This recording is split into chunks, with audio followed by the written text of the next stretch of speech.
I'm really grateful, by the way, for you being here today. So today I have Sian with me, and honestly, I've been following your journey for such a long time, And me, you.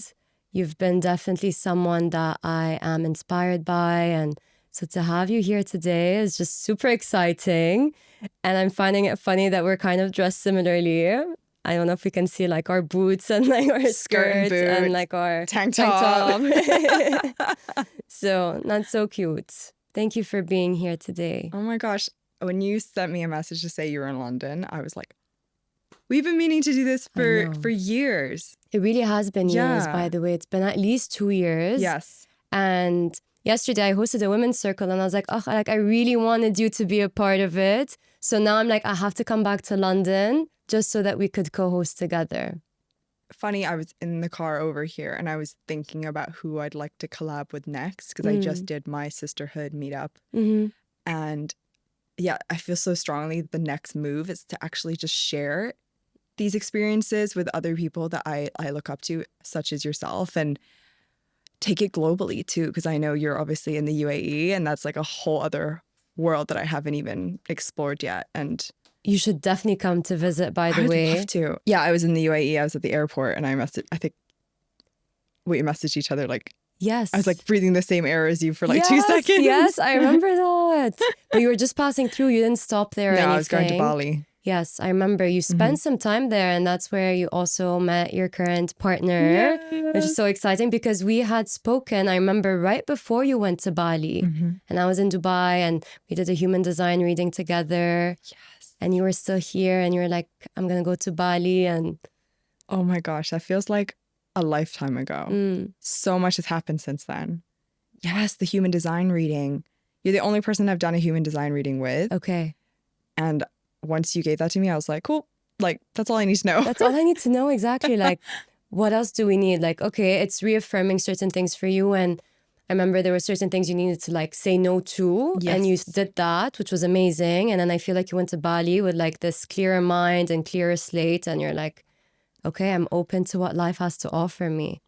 That's crazy. I totally forgot we did that. Yeah. That's how much has happened. That's how much has happened. And there's been ups and there's been downs. And today we wanted to talk a little bit about like mental health. And you're someone on social media, you're very open and relatable. And I feel like that's what's so nice about you is how you choose to share experiences a lot of people would try to mask or hide or repress. And it's like you find a really graceful and beautiful way of like showcasing it. So it's so nice to like be at the receiving end of it, but also how does it feel for you to be vulnerable sometimes on a platform that makes you sometimes feel a little bit, you know? Yeah. Thank you. Yeah. It's funny because I don't see it as something that is necessarily vulnerable or brave, but the response I get is always, you know, thank you for sharing your truth. Thank you for being courageous enough to talk about these subjects. And to me, it's just natural to me. It's just who I am. I think I've always been able to talk about how I feel. Maybe I've grown more comfortable with people perceiving me and seeing that I am flawed and seeing that I am a mixture of ups and downs. Because, you know, obviously we always want to, naturally as humans, we want to put our best foot forward and we want people to perceive us as successful and happy and, you know, an inspiration. And then to also share that side where, yeah, I don't know what I'm doing sometimes. I don't have it figured out. Actually, there were, you know, I went through mental health up for many years and then I went down again, and to show that journey of going down again and having to revisit a lot of what I thought I already had learned and figured out was an extremely humbling experience. And then to also have a platform of people witnessing me fall apart and put myself back up again, that was really hard. Like that was a new level of vulnerability that I had to sit with and be like, it's not so much the sharing, it's people witnessing it in subtle ways, and also feeding that back to me and saying like, oh, Sian, you're glowing today. Like I really see the difference compared to where you were at and what you were doing and feeling a year ago. And that can be a bit uncomfortable because then you're like, of course you notice it. I notice it in other people. I notice it in my friends when people are thriving and when they're not thriving. I notice it in other influencers and creators, and even your favorite celebrities or whoever. Like, you can tell when they're energetically not all there. So yeah, people pay close attention to my life and I let them, but it's also very daunting to have so many eyes. And it's not even that many eyes. It's just, I think my community is quite intimate and people do genuinely like care, which is beautiful, but also, I feel like it's really beautiful. I can sense that your community really cares and they're the open, receptive, non-judgmental. They care about sisterhood. They care about these things. I feel like it's because you're also really aligned with that part of yourself, and it's what you want to create as well for people, these types of spaces for them to be vulnerable. And although it might be something that you find a little bit hard in the sense of like sometimes when it comes to sharing the downs and having to rebuild yourself up again, I used to find it super challenging sharing like my skin journey with people, because I also had like similar stories to you with acne and all of that. And I remember the day that I posted it for the first time, I posted it and like I threw my phone on the couch and I remember that day. I like couldn't face anyone, it's like, oh my God, I'm showing a part of me. So I feel like that's also what connects you to the right people, because they know that then they can come and ask you certain questions and they feel safe in your presence, because you're not going to be on like a pedestal like, oh, I have it all figured out and my life is perfect. And humility is important, especially in this space and in this day and age. I feel like humility is underestimated. It's seen maybe as a bit of a weakness, but I find that it's so much more courageous to say, I don't know all of the answers. I don't know why my energy is ebbing and flowing in this way, or why I'm feeling depressed right now. And maybe instead of being so hard on myself, oh, how am I in this space again? Like, what am I learning from this again? What do I need to let go of? And maybe that's something you can share more of.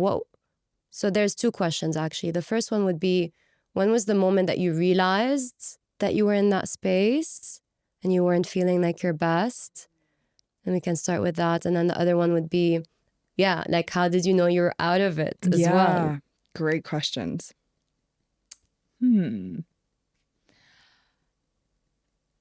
I find that I learn the most. I find I recognize the most of myself when I'm with loved ones. They really mirror back who I am and what I'm going through. And when I met my boyfriend, Yannick, I will say his name now because I'll probably say it again. Being around someone who's naturally glass half full, every day is the best day ever. Waking up, oh, life is good. And I would witness him and I'm like, that's not me. Glass half empty, everything's going wrong, heaviness from small things. And the stark contrast of the way that he approached life made me see how negative and how down in the dumps I was. And that was really uncomfortable because my negativity and my mental headspace naturally was affecting him too. When you're so intertwined with somebody, of course, the way you feel is going to affect them too. And I felt really sad. And that was the most heartbreaking thing. And I think I needed to see how I was hurting others to recognize how much I was hurting myself in allowing all the things that were going on in my life that were out of my control to control me. And yeah, that was a moment. I think it was in maybe January 2023. Yeah, I think that was a big, the honeymoon phase was very strong in our relationship. And like I was living in Bali and I was in the sun and every day was like a movie. But there was still this underlying feeling of depression that I could not kick. And it didn't matter what I did. The usual things of all the self-care practices, all the inner work, and nothing was shifting. And I was like, what is this thing? But it was amplified by being around all these, the most beautiful environment, living my best life, being in the most romantic happiest, healthiest relationship of my life and still feeling down, that was really hard to accept, you know?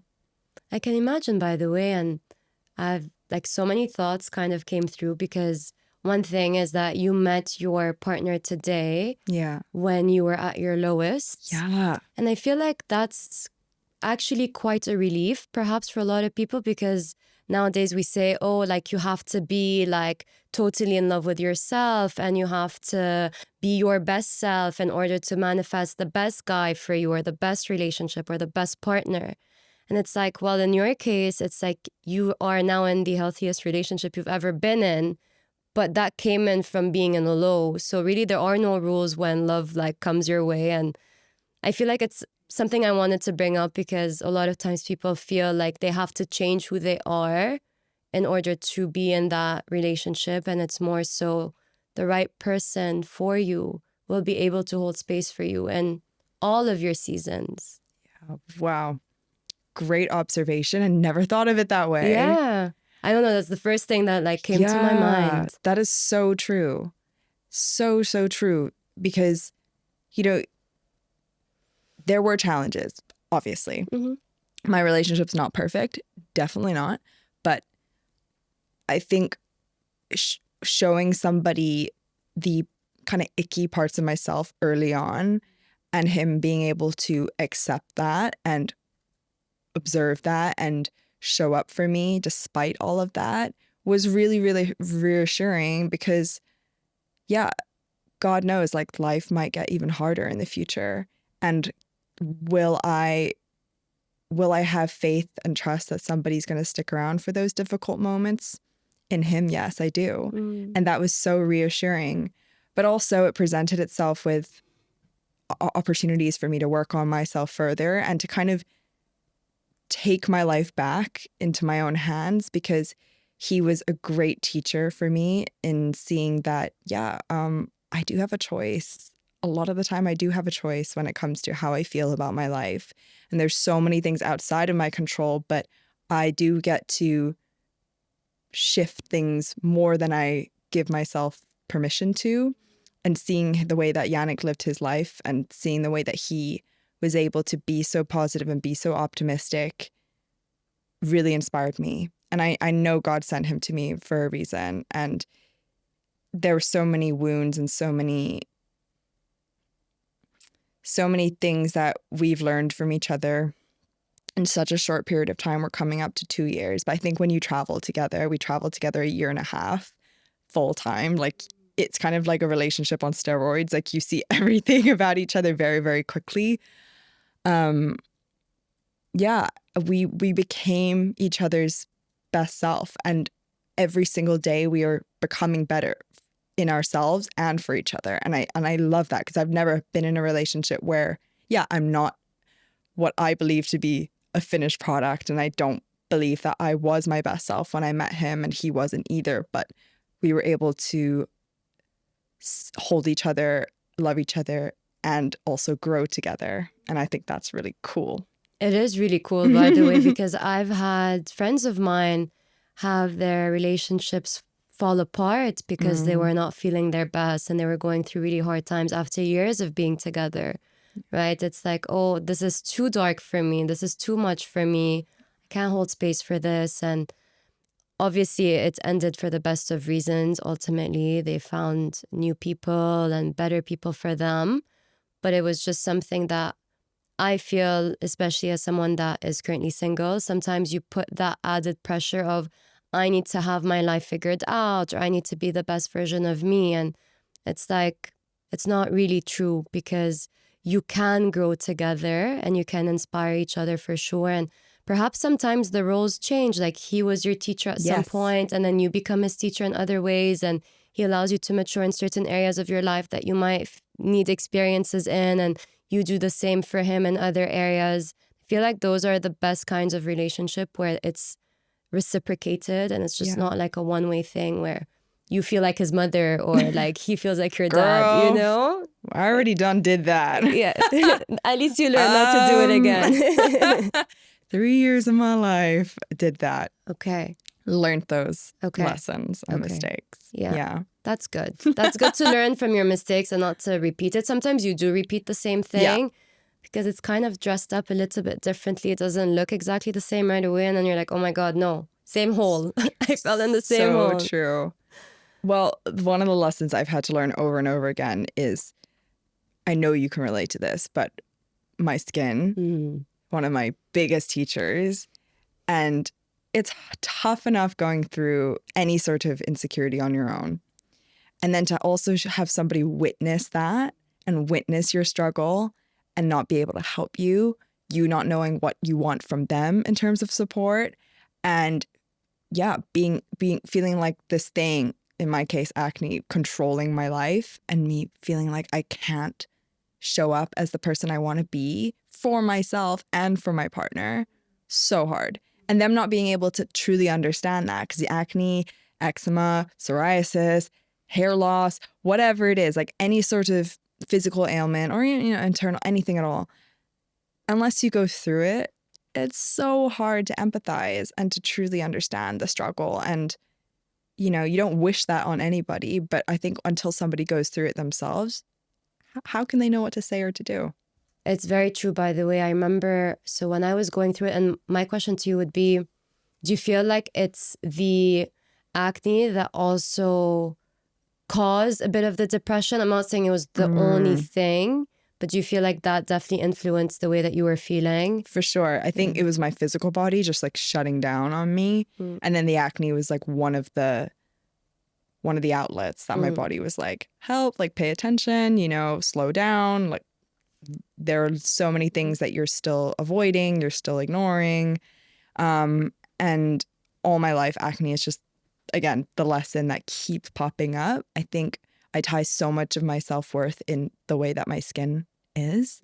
And yeah, it was something very humbling again to go through again. I had severe cystic acne during my early adult years and in my teen years, but the worst was in my early adult years. So then to kind of go through waves of it again in a picture perfect scenario, living the dream, traveling the world, getting to be an influencer, being in a healthy, loving relationship, hanging out with my friends every day. I'm in Bali, best life. And I'm still upset with the way I look and the way I feel.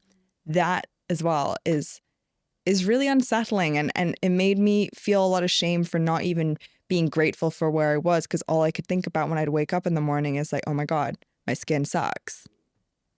And you having been through it, acne girls, anybody who's been through skin conditions as well, I think because it's so physical, it's so outward, you can't hide it in the way that maybe you can hide things with like IBS or, whatever, migraines. But yeah, it was very hard to be perceived that way every single day. Yeah. I can really empathize with that, by the way, for sure. And mine also started more in like my 20s. And so I remember when it started, it wasn't as aggressive at the beginning. So the doctors, dermatologists kept giving me like antibiotics. I took them, it would clear up and it would come back. And then my friends were all like, okay, you should do Accutane. It'll like clear it out for good. And I was like, okay, like, let's just do it. At that time, I wasn't really curious enough to dive deeper. I was like, okay, you know what? Like, you're telling me this, I'm going to do it. And so I did, and it cleared up. And then I remember it just came back and it was full force this time. It was like everywhere. And it was like every day you'd wake up and there's like 5 more, it's that type. And everything is like super inflamed.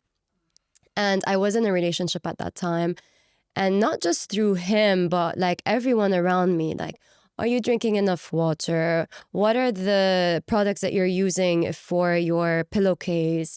Are you putting your hand on your face? And like there was all of these really weird things being asked of me. Like, oh, you'd be so pretty if you had no acne. Like, how many times did you hear that one? My whole life. Yeah. From men. And yes. from older, random aunties. Yes. Yeah. Yes, exactly. Yeah. Yeah. It's really heartbreaking to hear that, because again, it's something out of your control. It's not necessarily like you can just, okay, all right, I want to be prettier, so let me just wipe it away. I'll just get rid of it. Yeah. Like as if you think I'm not trying my best Yeah. right now with Yeah. all of the different tools that I have at my disposal. And I'm not going to go the medical route way because I've done that, been there, done that, doesn't work. So I'm going to try a different way. And when I did do it my way, it just took longer. It was like I have to be a lot more patient, more resilient. I had to grow thicker skin. Literally, I just had to grow more confident and standing my ground. So it meant not eating certain foods that would trigger inflammation. Yes, I would say food played a role. But I would say other more subtle things played a bigger role in shifting the way that my skin looked. And one of it was actually asking myself, do I have a fear of being seen in the world? Is that one of the things that I need to check in with? Do I correlate my worth with the way that I look? That was another thing, like comparing myself to other women, girls, not out of necessarily, pettiness, but it was more like, oh, like their skin is so clear, so they must feel a certain way in their own bodies. Yeah. And I was like, okay, how can I recreate that feeling within myself of feeling more confident and feeling more whole? And I feel like those were the things that really allowed my skin to clear up, because then it was like I stopped fearing food. I could then eat certain things without thinking, oh my God, that's going to break my skin out. Or I remember there was a point where I was drinking a bit more alcohol. I'd drink a glass and not be terrified that I'd wake up the next day with a zit on my face, But it definitely took a bit of trial and error, a lot of trial and error, as I'm sure for you. But it was very subtle. So sometimes when people ask me, like, how did you clear it? I'm like, regulating my nervous system, which is something that you've been doing a lot of lately. Yeah. Yeah. Breath Like work. intentionally, I think. I thought I was doing it before. And I guess for the time in my life that I was at all those years ago, that was enough, the regulating nervous system, in the sense of doing affirmations and journaling and doing the gratitude journal and, deep breaths. That was enough. Like you say deep breaths and I'm like, let me take a deep breath. Like, I mean, talking about these sorts of things like can bring up so many like old emotions too, because it's like, oh my God, like it was a really tough time for both of us. And yeah, even now, everything that I've been through in the last 2 years, I'd say, but even, just my lifetime, but in the last 2 years, there's been a lot of family problems, a lot of personal life stuff that are not my stories to share, which is why I don't publicly, but things that have felt like brought up a lot of grief and a lot of anger and a lot of frustration. And I've needed to regulate my nervous system with newer, more advanced, more intense tools.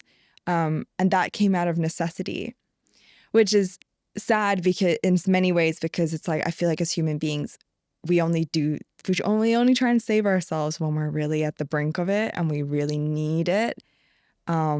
We kind of need to wait for things to get bad before we actually take action and actually say, you know what, maybe I should look after myself beyond just drinking some water and going to sleep.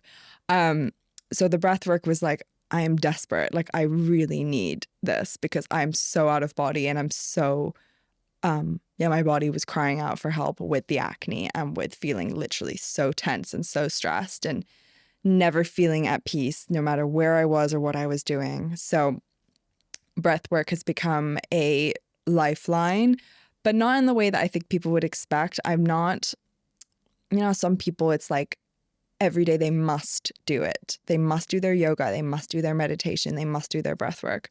I'm very intuitive and very just it's very flowy for me. If I feel like I need it, I'll do it. I did it in the car over here before I came in. I did it, when I was feeling a bit stressed with work. I closed my laptop and decided I'm going to do some breathing. I kind of just pick it up and put it down when I need it. And I found that has given me a lot of freedom to not make healing and nervous system regulation such a big chore. It's just like something that I integrate into my life whenever I need, Yes, for sure. So Yeah, because for me as well, I like meditate every day. Yeah. But the way that I do it sometimes is very different. Sometimes Yes. it's very intentional, and I'm like sitting upright and I put like my incense and it's a proper sit down with Like a myself. full ritual. It's a full ritual. And then other times it's like, okay, I just got to do this, you know, kind of like I have to brush my teeth because I have to brush my teeth. But there's, of course, a difference. They work in both cases. Like sometimes I just do it because it's what I know will put me back into like that clearer space. But okay, maybe I won't go as deep. And that's also totally okay. But I do understand like having these tools as your anchors for some time is important until eventually they do stay in your life, but they're not necessarily this thing where you're like holding on to it because it's your lifeline in the same ways as it was before. Yes, And so true. you grow and you find other tools and you're like, and I feel like that's probably going to be something for you as well. Just remembering your human design profile and like how you operate. Like you're definitely someone that likes to try many different modalities. So many things. I get so bored. Yeah. It's like you need to be stimulated in different ways and I want to try something else. So breathwork was something that you definitely probably used to help you get out of that state. And what else do you feel like really helped you? You know, it's so funny because like none of this is new, right? Like none of these are the secret.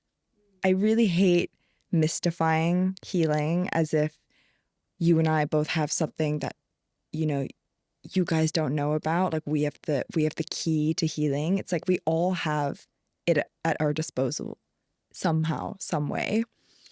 But I think people, when they ask this question, they're always wanting some sort of like mind-blowing answer. And the answers are always super simple. And people are just like, oh, well, yeah, that's not what I want. What are you talking about? And the truth is, I had to have difficult conversations with some people in my life that were causing a lot of stress. And maybe they weren't the key core, like the main reason why I was depressed, but it was contributing to it. So instead of looking at the depression as a whole, I was like, what smaller things can I do to get to the root of it?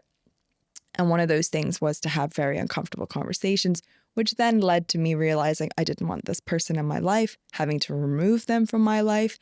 Very, very uncomfortable. Also brought up a lot of emotions of, am I being selfish? Am I the problem? You know, am I not giving this enough time, enough empathy, enough patience? But then when I did remove this person, things drastically felt lighter, better. And I only noticed that over maybe a month after removing them. And it gave me courage to continue doing that in other ways. And yeah, and it really was as simple as that. Just actually saying, I haven't been showing up for myself and for the life that I want. I've accepted a lot of these people and situations and things into my life that have matched that energy. I don't want that energy anymore, so I'm going to have to remove it. And that culling process, brutal. Like, no, people don't want to, that's why people don't do it. People don't want to do it because it's uncomfortable. People don't want to do it because it says stuff, they think it says something about them. It feels like a failure. It feels like, you know, your whole identity is falling apart. But once I did that, then the wheels were in motion. And then that's when I started to believe, okay, I can do this. I can feel better. I deserve to feel better. And then everything else just started to kind of align itself. But it took doing very simple things. And then the deeper work actually happened later on, you know, when I made that space available. Yeah. It's really powerful. I don't know if it's that simple, by the way, because it is quite intense, like you said, to have these difficult conversations, to bring up these things up to the surface, to be honest, not just with yourself, but with the person that you have to speak to about all of these different things.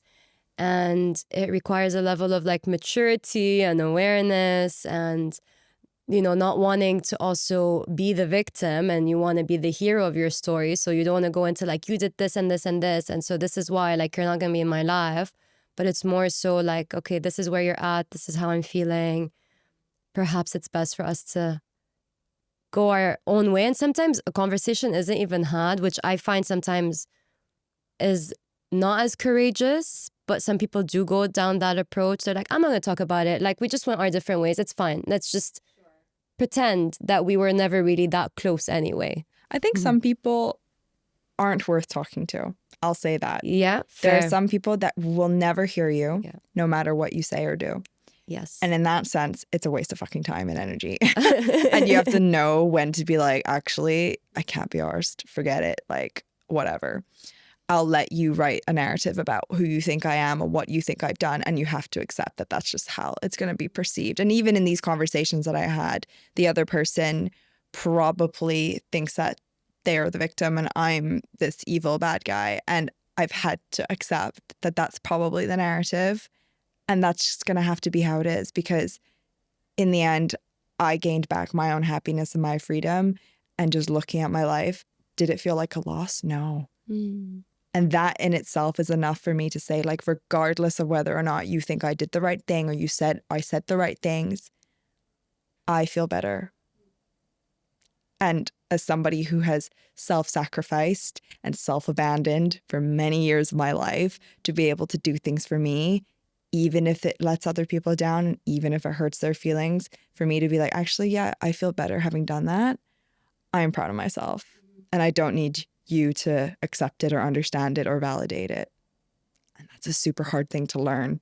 And yeah, it's you're right. It's not simple. It's not easy, but the act of doing it can feel very simple, because I think, again, people expect this kind of like very woo, well, to me, it is God-given and driven. Like, to me, it is very spiritual, and the process of it is very embodied. But I think people are looking for kind of this extraterrestrial, maybe magical secret sauce to change their lives, when in reality, they're probably already doing it. They just need to be intentional with what they're doing.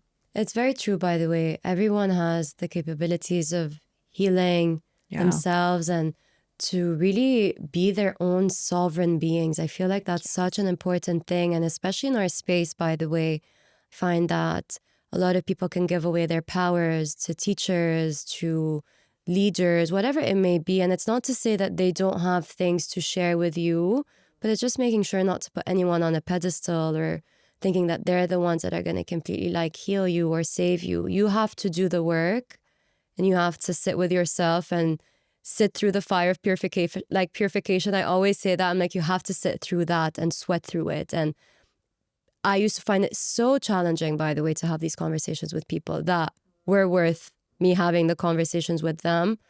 And I used to avoid, repress, deny. Same. Just move along. Let's not talk about this. It's icky. You're going to hate me for it, whatever it may be. And it's because as well, I would say we're naturally empathetic. So it's like, if I say this to them and then I start really feeling how they're feeling, then I'm going to have to clear it out in my own body. So it's like, it's best that you don't feel anything so I don't have to feel it as well. I feel like that was part of it for me too. But yeah, it's such an interesting journey, because for me as well, the acne part was one of the ingredients that made me feel depressed, but it wasn't the only thing. I had experienced it when I was younger too, when I was a teenager, but it was different, and they don't always show up in the same ways. It's not always easy to identify unless you're someone that does pay attention to the thoughts that you're having and the feelings that you're having. So I feel like it's not like a one size fits all, like this is what it means to be depressed. And so the other question I had asked earlier was like, how did you know you were coming out of it? Like you were no longer in that space and things were different to you. I was in Mexico, and there's no like pivotal moment, but I think I was scootering around. I can't drive, so Yannick was scootering around. Okay. I was on the back. Gotta give credit where credit is due. Yes. We were scootering around Tulum, and I was just looking around, and I felt freedom, genuine freedom, where I was like, I feel like no matter what happens to me, I'm okay.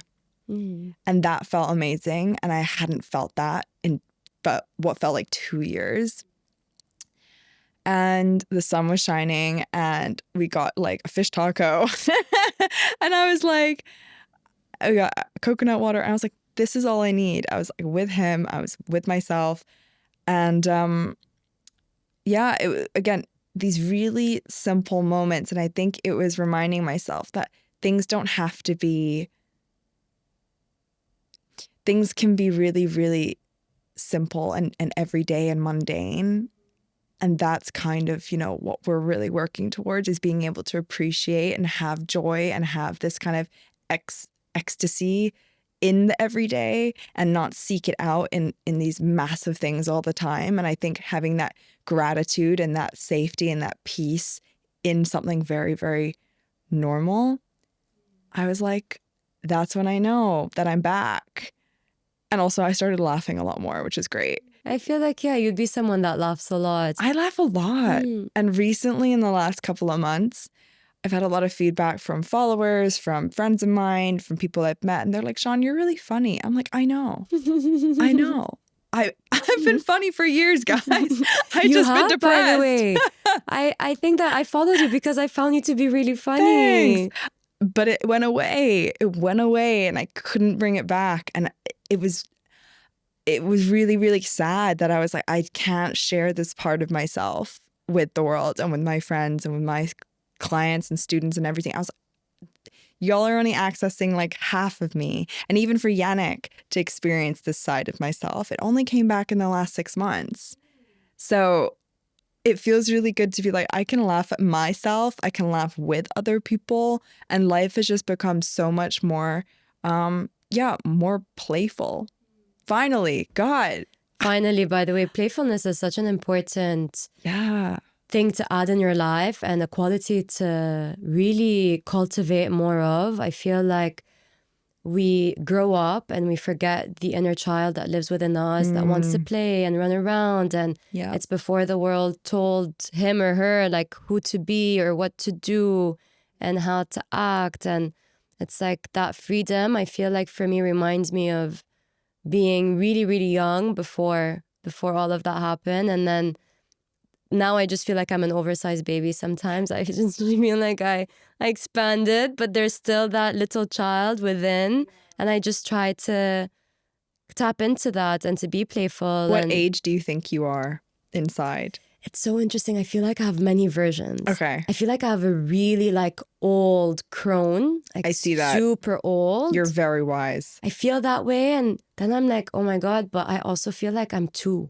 Like it's like such an extreme, you know? That is so extreme. It is so extreme. I feel sometimes people think, they look at me, I'm like 32. They're like, you look 22. So already I look a lot younger. Me too. And yeah, exactly. And I'm like, okay, I'll take it. Like, it's fine. And, you talk about it a lot. And I spoke about it too, the beauty industry and not wanting to like necessarily go down, the Botox route and things like that.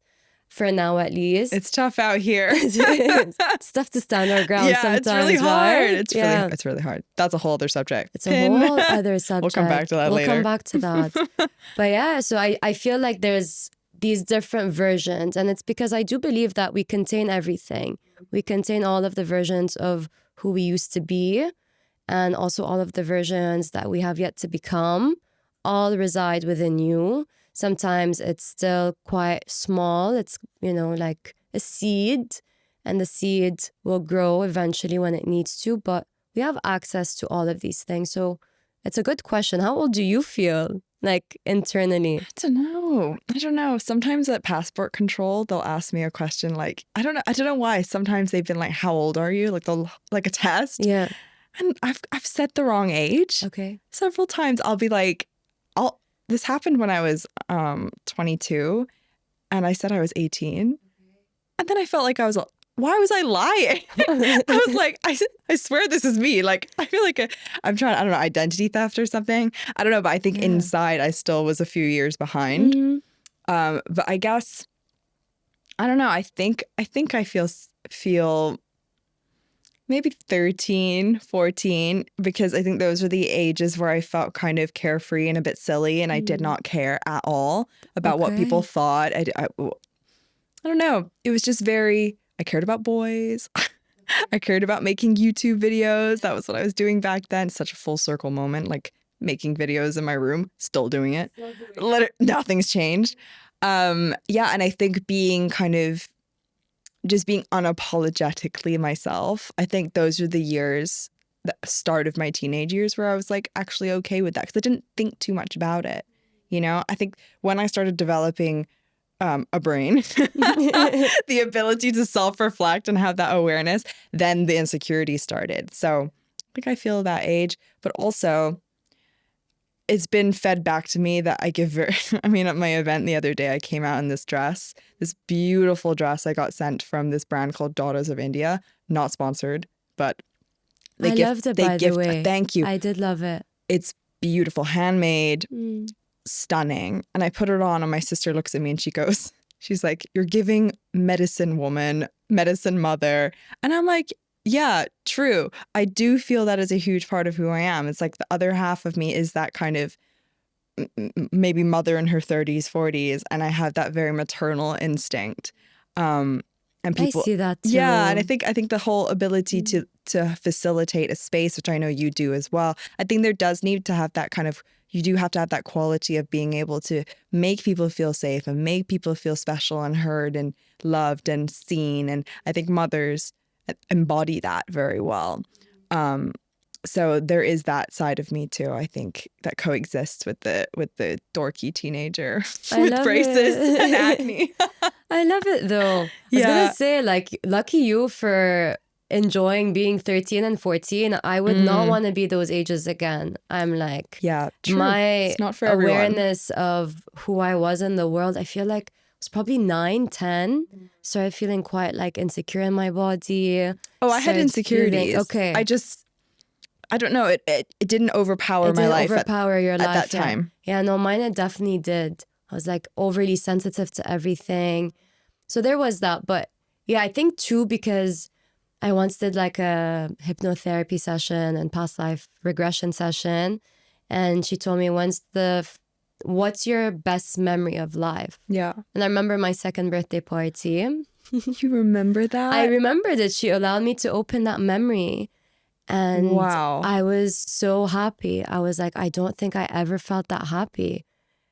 And so that's why I say 2 years old. That is very specific. Yeah. I don't think I can remember anything. Yeah, sometimes I'm like, I think I remember even before. But I don't know if it's like from pictures or dreams. But there is sometimes this, I have this reoccurring memory of being a bit smaller than that. But I don't know. Who knows? You know, maybe if I were to do a session like that again, I'd be able to pick up on it. But you're mentioning like the mother, and like for me, that reminds me a lot also of your desire to create community around sisterhood. And you have a sister. Yes. So that's really special too. I don't have sisters, but I have a lot of like girlfriends that are like my sisters. And I feel like that is a very like maternal, divine mother kind of energy to create that type of space. Yeah. And you've hosted retreats as well. Yeah. And that's really special too. So special. It was like definitely one of the proudest moments of my life. I love sharing this story of one of the girls that was on the retreat. Please do. She flew all the way from New York. She saved her money for this. And this was in June last year in Bali. And she told me maybe on the 4th day, so it was a 7-day retreat. She told me on the 4th day that she actually wanted to leave the minute she got there because she was like, this is so out of my comfort zone. I noticed that she was the only one that wasn't really talking. She definitely was very closed. I recognized that she's one of the more quieter types. You know, I refrained from saying shy. I think she was just quiet, maybe a bit nervous. And she said to me, yeah, she wanted to leave, but she decided to stay because she said she didn't come all this way just to back into her old self. Anyways, on the second last day of the retreat, it turns out it was her birthday. And Oh, wow. turns out she was also a twin. So this was the first year she'd ever been away from her twin sister. She was finally doing something for herself, which is why, you know, knowing that she had saved all this money and made the trip all the way out from New York to Bali on her own. Also, this was the first time she'd ever left and been in Asia. So many firsts, so many firsts. So I asked her, what do you want to do for your birthday? And she said she wanted to go to the beach. And we were in Ubud in the jungle. So I was like, what beach? But I made it happen. I said, right, we're going to change the plan. So I changed the itinerary. We got on a bus and we went to the east of Bali. And we went to this amazing eco resort for the day. And I watched her on the beach and I literally like had tears in my eyes because she was laughing. She was happy. She was with all the girls. Literally makes me emotional even talking about it, thinking about it. And we were on the bus back to the hotel and I was like a mother. I was sat in the front of the bus. I was so exhausted. I was still depressed at this point as well. So I was very tired, but in a good way. And I sat at the front of the bus and I was listening to all the girls laughing and just like giggling and talking. And I was just like, my work is complete. Like that's all I needed to do. And that's all I ever want to do is to make people feel like they can be themselves and have fun and like bring back that giddy, fun, girly feeling that we used to have when we were kids, you know? And she is my greatest success. Like knowing that she did all of that when she was so afraid and she trusted me to lead her is the greatest honor of my life. And she flew back actually. She took a day extra to be on her own so that we had the final day in the retreat and she actually left early because she wanted one day to be on her own in Bali and before she had to go back to New York and work again. And I was like, absolutely, like, feel free to leave, no worries. And yeah, I'm watching her go. I was like, oh my gosh, like you are the perfect embodiment of like everything that I seek to be and do and teach others. And I was so, so thankful for her presence, even though it was definitely the quietest, the most subtle, the gentlest. But she left the biggest impact on me. And that's the power of sisterhood. And that's the power of retreats. And that's the power of learning and teaching and growing. It's like we all learn from each other. We are all mirrors of each other. And just, I don't know, I'm so proud. Like that was definitely one of the most memorable things to have happened. Like top 5 best memory. 100%. Oh, that's so special. I know. I hope she listens to this. I'm sure she will. I hope she does. I hope she does. And it is really beautiful, by the way, how sometimes it is the most subtle of presence and energies that leave the greatest impact. Mm-hmm. And that's to remind everyone listening or living, actually, like to remember that you can make an impact. It doesn't always need to be this really loud type of presence and energy.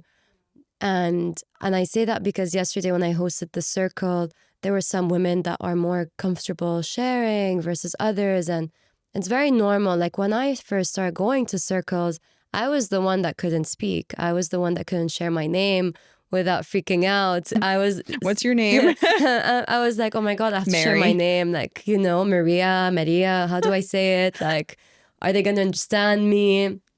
Very self-conscious. Yeah. And it was thanks to circles that I overcame a lot of my insecurities and a lot of my... like you said, it wasn't necessarily that I was shy, but that I was afraid of being seen with my vulnerabilities, right? So when the circle was unfolding yesterday, I do mention a few things, like share as much as you want or as little, and it's totally fine. And then there was this one girl who didn't share much until she asked one of the other girls a question that really just opened up something for her. And I was like, that's so powerful that she had been quiet the whole entire time. And that one question shifted her whole energy. And the other woman was able to open up to something and share something that she hadn't perhaps come to realize or recognize necessarily. So there's something in that too, right? Like I would say you talk about it as well, like feminine energy too. And I feel sometimes people have misconceptions around it. They think, oh, it's always the quiet or the subtle, but a lot can happen. Sometimes it's anger, like feminine rage is something that is part of feminine energy for sure.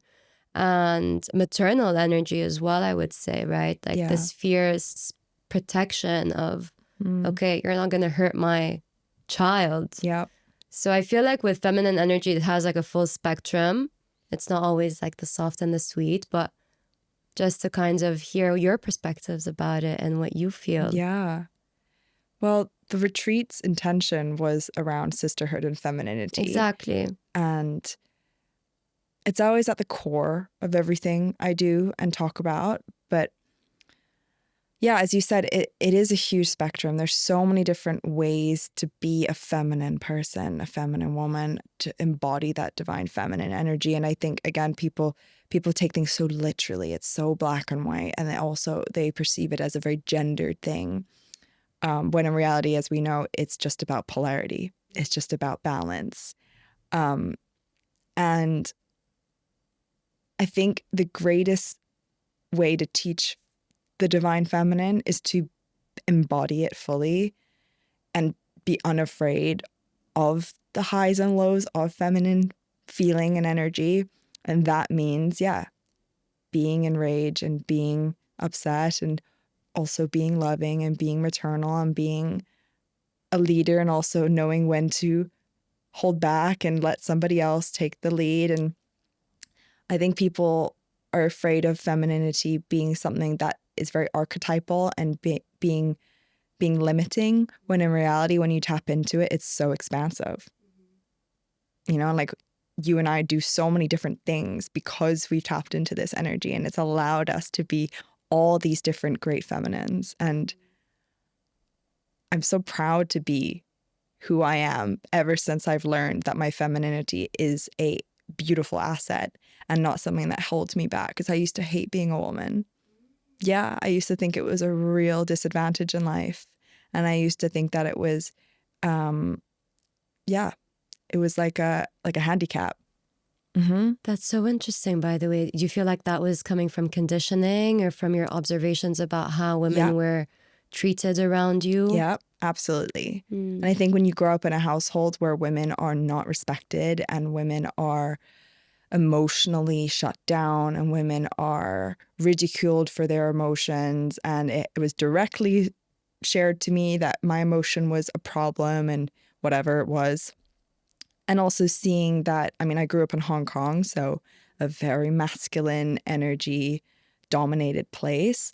I saw women had to play into roles in order to get what they wanted, whether or not they wanted to do that. You know, like it's your choice. If you want to be a housewife, go for it. If that's your truth, go for it.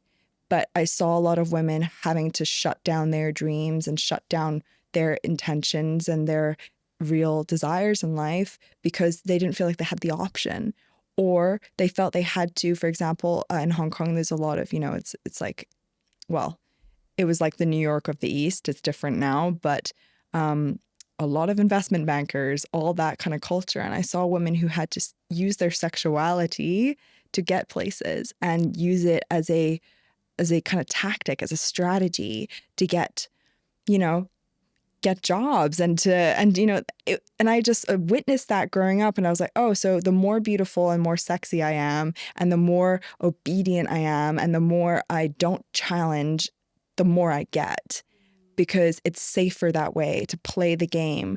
And I felt so much rage towards that, but at the same time I also conformed. So it was a really annoying like push-pull of like, I know what I believe, but I'm also wanting to get what I want, and I see the evidence of that, so I have to follow those rules.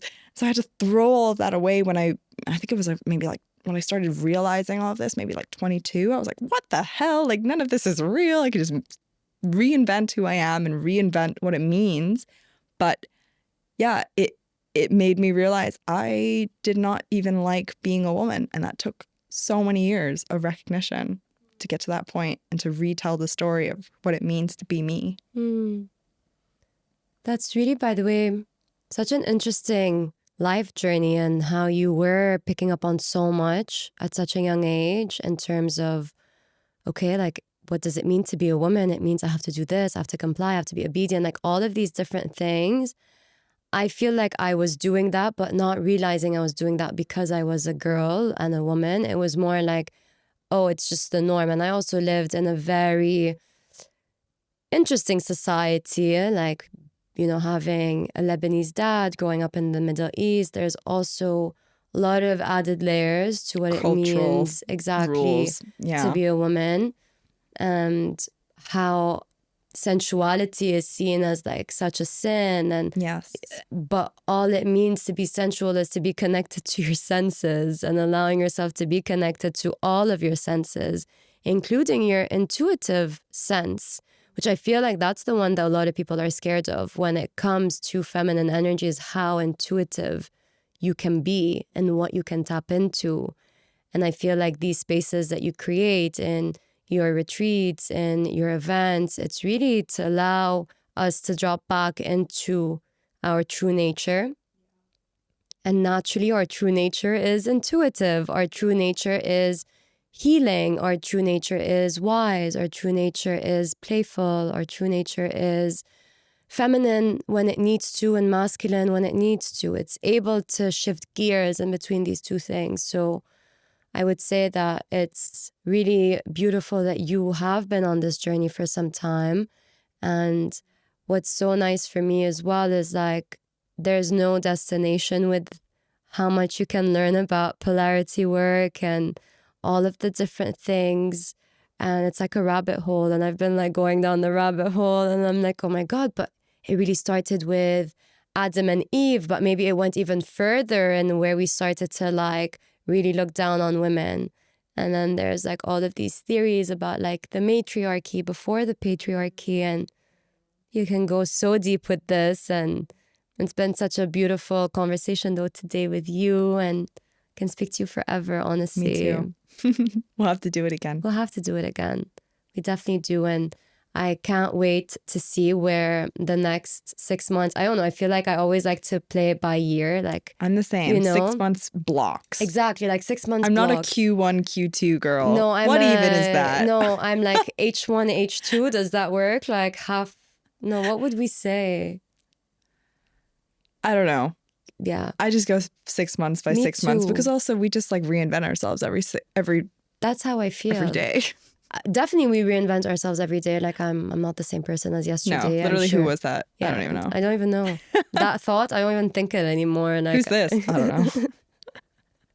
But it's humbling when you're like that, and it creates so much space for new versions of you to come up, and it's exciting. Super. Yeah. Thank you. Thank you so much. Thank you for having me.